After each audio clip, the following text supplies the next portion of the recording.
Race Heathens, welcome back. Where the hell have I been?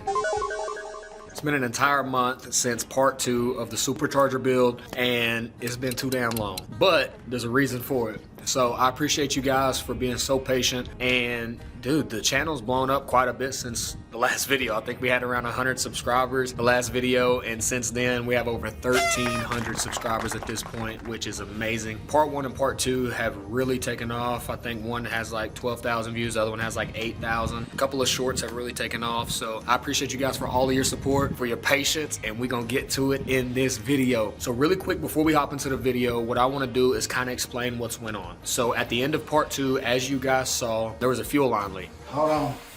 Is that all the way?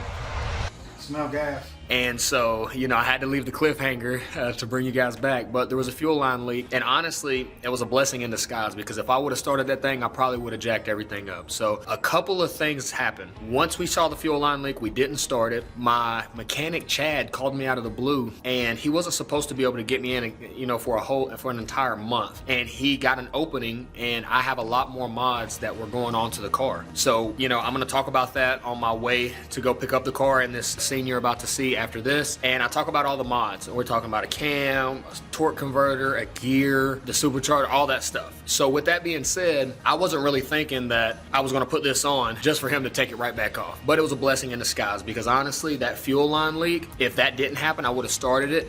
Chad found out that there was no supercharger oil in it. That would have blown the damn supercharger up. You guys saw in the last video, I had an extra set of gaskets. Those gaskets were supposed to go on the adapter plates. A couple of you pointed out that would have jacked everything. Would have been a big vacuum leak, could have screwed the motor up, the supercharger. So again, blessing in disguise that I wasn't able to actually start it. As you guys see here, it was carted off and towed to Chad's shop. Chad had it for almost a month and a half of just waiting on parts, waiting on certain things. The hurricane slowed a lot of the shipping down for parts and fuel pumps that I needed, things like that. So I wanted to just kind of debrief you guys on what happened and why it's been so long for another video. This video has been weeks in the making. You're gonna see a lot of different scenes, a lot of different clips, from getting the car back to all kinds of effing issues that went on. Still playing the tuning game right now. The car is back, the car's in the driveway. I'm gonna play some clips of you hearing it and just showing the whole process. I'm not gonna talk your guys' head off too much longer. With that being said, enjoy the video, watch to the end. I do a poll at the end. I think you guys are gonna like that. Stay tuned, and glad to be back. Let's get it. Race Heathens, today is the day. 100%. We're on the way to go pick up the Challenger. All right. When I say this has been a long time in the making, I have not seen my car for over a month. It's been like a month and a week, damn near 40 days. All right. So not sure if I'm gonna put this in the intro or if I'm just gonna say it here. I'll see once I edit the video, but so much has happened since you guys saw part 2 of the Supercharger. I'm probably gonna sit down and do an intro, so I would have already said this, but obviously I didn't finish the job. Okay, so we got to the point of starting the car where you guys already saw, where I'll probably already mentioned it in the intro, and the fuel line was leaking. There's a whole lot of other shit that was going on too. Not a whole lot of other shit, a couple other things I probably mentioned, with the supercharger being out of oil, which is like not a thing I've ever even heard of. And then obviously the fuel line was leaking, so that could have been awful if I would have actually started it and not just primed the system. And then I got a call from, you know, my mechanic Chad, and he's ready to take me in for all the other upgrades that I was doing. So it was right on time, and honestly, had I kept working on it, I probably would have a lot of shit up. All right, and I'm sure I've already talked about that anyway.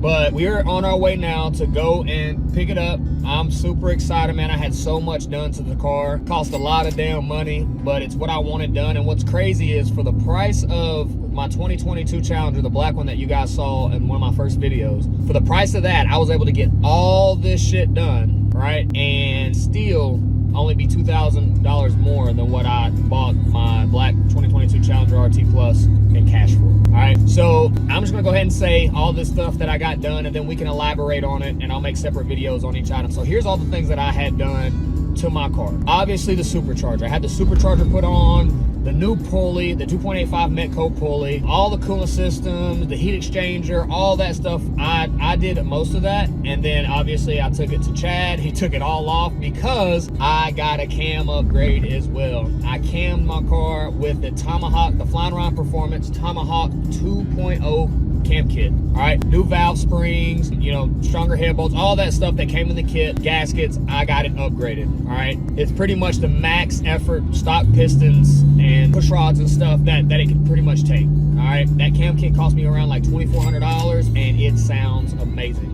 All right, Chad's already sent me a couple videos, it's insane. And it's not even tuned yet. I got a cam upgrade. I also installed Circle D 36 or 3800 stall torque converter. That thing ran me like $1,600. Okay, needed that for the cam and also needed that for me doing, you know, some drag racing and stuff with the car. And then also I had put in a 309 gear, right? So the Scat Pack differential, that's what most people run when they upgrade it from the RT, because the RT has the, what is it? The not the 272, the 262, no. I'll remember what it is. So you need that to be able to put all the power down to both wheels, because it's not a limited slip on the stock RT and only one wheel spins and it only puts power to one wheel and traction control kicks in. So I needed that 309 gear, right? And that cost me 800 bucks used from eBay. I think it has like 60,000 miles on it. Okay, so it's just pretty pricey. And then also I have the long tube headers, the Stainless Works long tube headers installed, 1 7/8 inch. So dude, I had a lot of shit done. A lot of shit done, cost me a lot of money, but it's what I wanted to do. The last thing to do is to go to pick it up. I have to trailer it home because it's like a 45-minute drive. There's no way that you should ever drive your car untuned when you have this much work to it. Go it up, it'll throw so much fuel at it and a whole lot of shit can happen. Also I had upgraded spark plugs, as you guys saw. But with all that being said, that's everything that I've had done to my car. Again, I'll make a separate video on the torque converter and how I feel, on the cam, how I feel, the gear, all that stuff. The next step is to get it tuned, and I'll let you guys know who I'm gonna go with and how that situation is gonna go. But going to pick it up right now, really quick. So you guys saw me put the new JLT cold air intake on there a couple videos ago. That cold air intake will not work with the Supercharger. So I spent $350 for no reason. Now I have to resell that, and I had to go pick up Hellcat JLT cold air intake, which is like $370. But it's the new one, the one that goes on the wide bodies and stuff. It's badass. We're gonna install that here at Chad's shop. I'm gonna pick it up, load it up, and I'll see you guys there. Voila. On this aftermarket JLT Hellcat cold air intake on. Look how big this damn thing is. Twice the size of the other one that was already big. Look at that. And that's already pretty big. Let's get it started. Voila. Looking good, boy.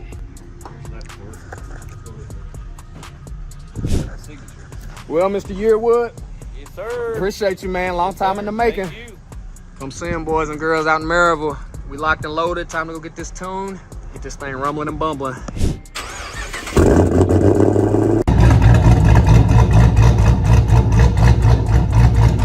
Writing my first data log ever on my 2015 Challenger. It's November 2024. Let's get this thing going, man.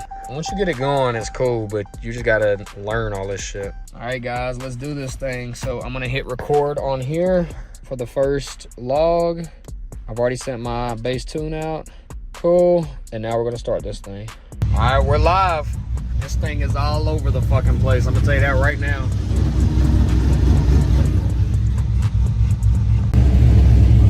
It's surging right now.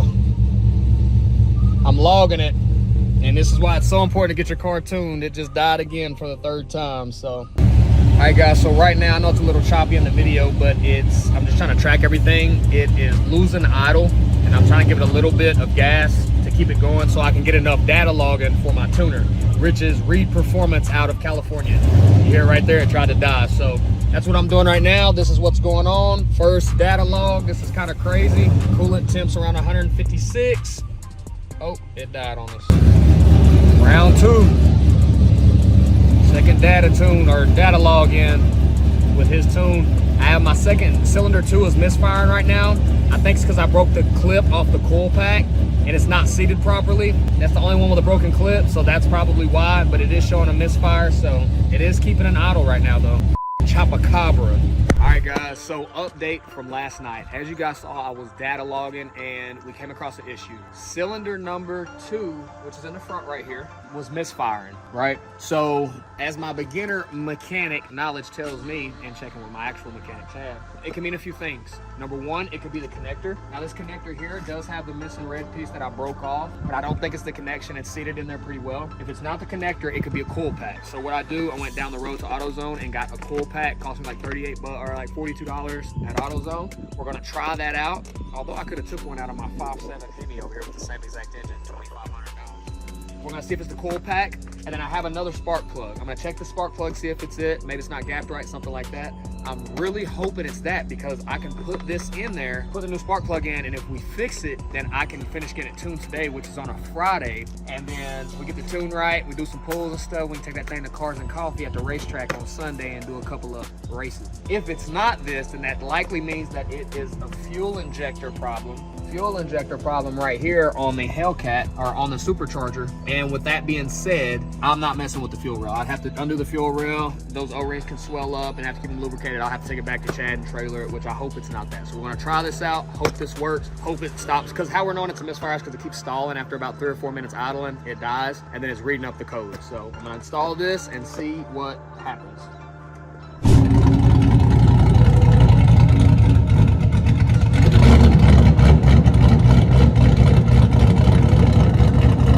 Alright guys, so several days later, where do I begin with this? So obviously the last thing you saw me do was put in new spark plugs. All right, so this is actually crazy. Initially, from when I started to do the Supercharger on my own, it's been almost 2 months. It's been 2 months since I started it. I did that project for a week and a half myself. I didn't drive the car for 2 weeks before that because it was running so rich that it was insane. I mean, black soot coming out of my tailpipes, and I think it actually did some damage to the computer, to be honest with you. The car altogether, but that's another story. So as you guys know already, when I was trying to tune, or I was trying to work with my tuner, it kept stalling out every 3 to 4 minutes, and we got to get that fixed. So what do we have to do? We have to do process elimination. Obviously there's codes come up, but it's not that simple. So first thing we did was we changed the spark plugs. Okay, the spark plugs were torched. Look at these pictures here. I already showed you probably the spark plugs before, but take a look here. They look awful. They were torched, burnt, fouled out, whatever you want to call it. Changed all 16 spark plugs. Mind you, those spark plugs were only in the car for the last month and a half, and the car has not even went anywhere. It has less than a mile on it. It's probably been started up 8 times,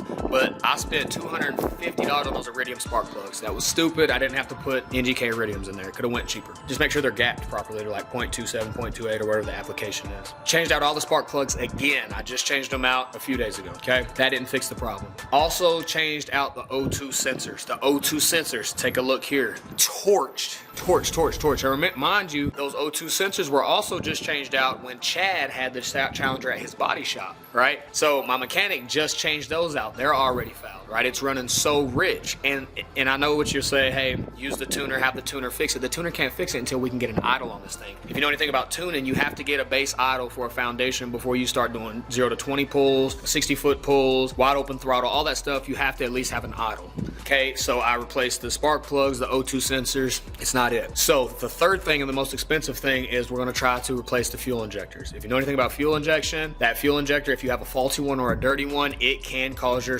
car to misfire and stall out. It's one of the main problems. So I didn't go cheap on these, although I could have, but I did go with the FIC 1000cc injectors. They ran me like $792. The next step up would have been like the 1200 or 1500, but I don't ever plan on going over 1000 horsepower with this, unless for right now. So right now I'm probably making somewhere around Hellcat power, so I went with those, and they're about to be here in an hour. I'm gonna take out my fuel injectors and replace them with these. I am hoping and praying and hoping and praying this fixes the problem, right? But what's funny is I've been waiting 4 days on these injectors. I ordered them on Saturday, today's a Wednesday, and all of a sudden I come home to find out, pull in the driveway, and what do we have here? Oh wow, what's that? A coolant leak.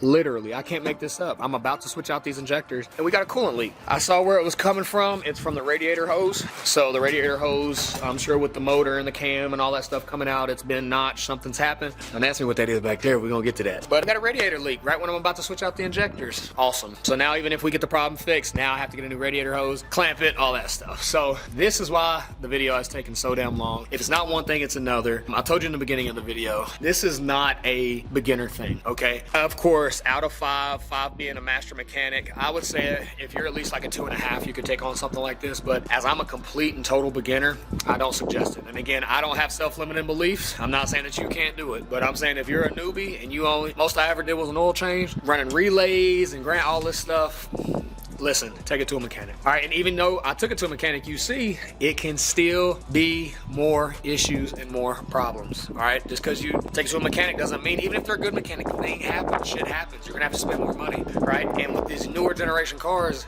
it's gonna be even that much more. You know, I would hope that in my car's probably gonna run somewhere around 750s in the 8th mile, I hope, right? But dude, I've put, you know, I got this car for $11,500, 11 grand, whatever it is. I've already put, between labor and parts, dude, I've already put over 24, 25 grand into it just for it to go 7s in the 8th mile. This shit's expensive, man. You know what I'm saying? So I'm about to throw these injectors in. I'm gonna keep you guys updated, bring you along on the process. Hopefully we fix the stalling problem. If this doesn't fix the problem, it's probably the ECU from me having it flashed over, and that's the next step. So I'm not holding out on you guys on the video. I know it's taking weeks and probably a month at this time, but I want to bring you guys quality and be real with you guys. All right, so let's put these injectors in, see if they get somewhere. All right, so the first thing I'm gonna do is these T30s on the fuel lines. I've got a T30 here, put it on here, and there's 2 on each side. I'm gonna release those right here and try to do it without taking all the fuel lines off. So probably should have a extender or something, but also make sure your battery's disconnected with doing any of this stuff. There's 2. Still gotta wait for the injectors to get here. They're not here yet, so I'm just gonna go ahead and start prepping some of this.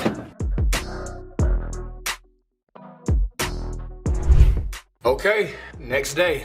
So I had to wait until around 6:45 for the UPS guy to get here. At that point, it was pitch dark. I have other things in my garage, so I couldn't back my car in the garage. Waited till today. Got up early this morning, 6:30, ready to go, and it's piss poor raining. I mean, I'm talking about piss poor raining. That's what we say down south, piss pouring. So, had to wait a couple more hours.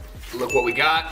So again, as I mentioned, we went with FIC 1000cc, so fuel injection clinic, 1000cc injectors. I want to say they pump at like 100 pounds per hour, which for right now is more than we'll need, but in the future, if we do upgrades, we'll be set. I'm really hoping that these fix the problem. If so, we will be able to get our base tune. We've already got our tune from Reed Performance. Shout out to you, man. I know you're gonna watch this video, but when you see it, I'm sure we're gonna be much further ahead than we are now. Dude, he has been awesome. He sent me many revisions, and we haven't been able to fix the stall problem, which isn't on his end, it's on my car's end, obviously, while we're doing this right here. If this fixes this, we're looking for at least a 10-minute idle for logging, and then we're gonna get to go, you know, for a ride for 15 to 20 minutes to log and see how it goes, all right, without going over 40 miles per hour. So if this fixes the problem, it's gonna be a great day. If it doesn't, I'm afraid we're probably looking at an ECU problem or a PCM problem, because I did send this off to get unlocked by a company in North Carolina called Stage 4 Fabrication or something like that.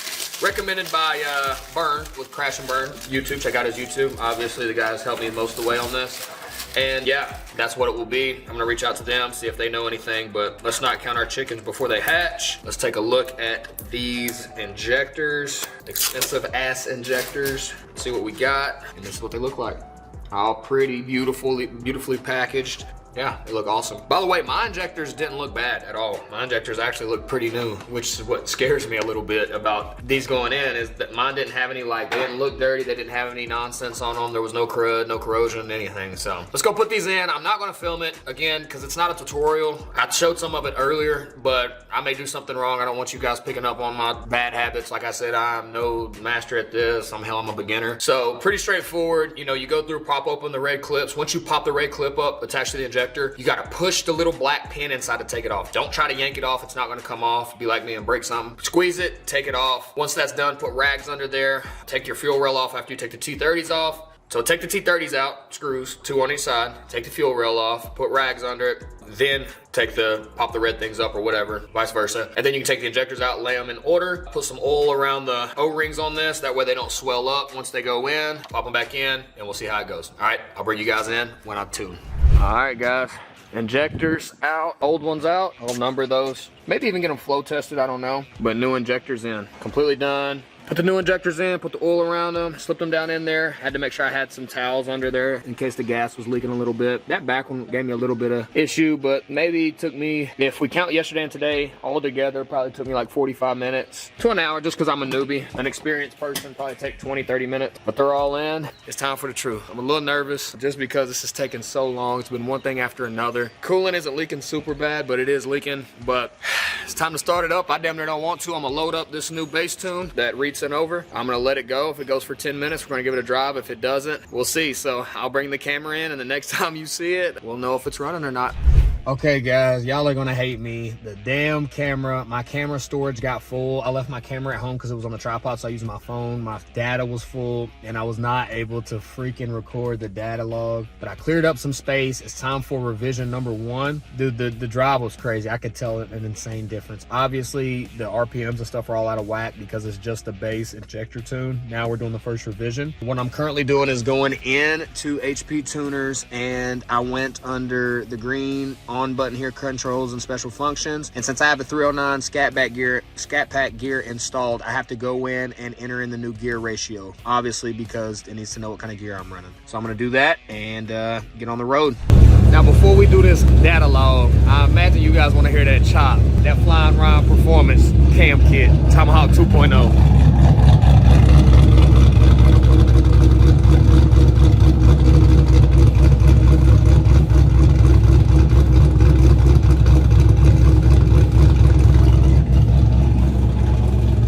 Disgusting. First time data logging, fellas and fellas. Let's go. All right, I'm not gonna say first time data logging, but this is the first time. Dude, we've sent 14 revisions so far. I've had every issue possible you could think of with this car and with the tuning. All right, whether it's transmission and control module, the shifting points, it's sitting in 3rd gear, limp mode. I can't make this shit up. And could I have done a little bit better with documenting every piece? But yeah, you know, I could have. But I mean, this video was gonna be, I still don't know if I'm gonna split this up into 2 videos or just make it one, because I know a lot of people's been waiting on it. Our channel's grown insanely from, I think it was like at like 100 subscribers, and now we're at like 1,300. You guys are, you know, hitting the like button, your comment, and I appreciate every piece of it. Dude, we are data logging right now. We're data logging. The coolant temp is holding pretty well at 201. Every light on the dash is pretty much off. If you take a look here, other than that's the tire pressure sensor, TPS light or whatever.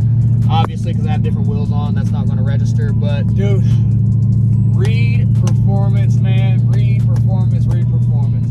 This dude Christian, I can't say enough good things about him. I was choosing between a few different tuners, and I wanted to support someone in the local YouTube community. And I love his videos. I love what he puts out with Mopar. And he was priced great, and his communication has been excellent. He's in Cali, I'm in the South, I'm 3-4 hours ahead. Even when the dude's doing things, he's responding to me when I need it. He didn't just quit when my car had issues, which had nothing to do with him and his tuning, and he kept going, and that's what I look for. So I'm always going to say good things about people that treat me. I'll always take care of people that take care of you. So Christian, shout out to you, brother. We're not at the finish line yet, you know, it's still shifting rough, but hey man, I'm tuning right, I'm data logging right now.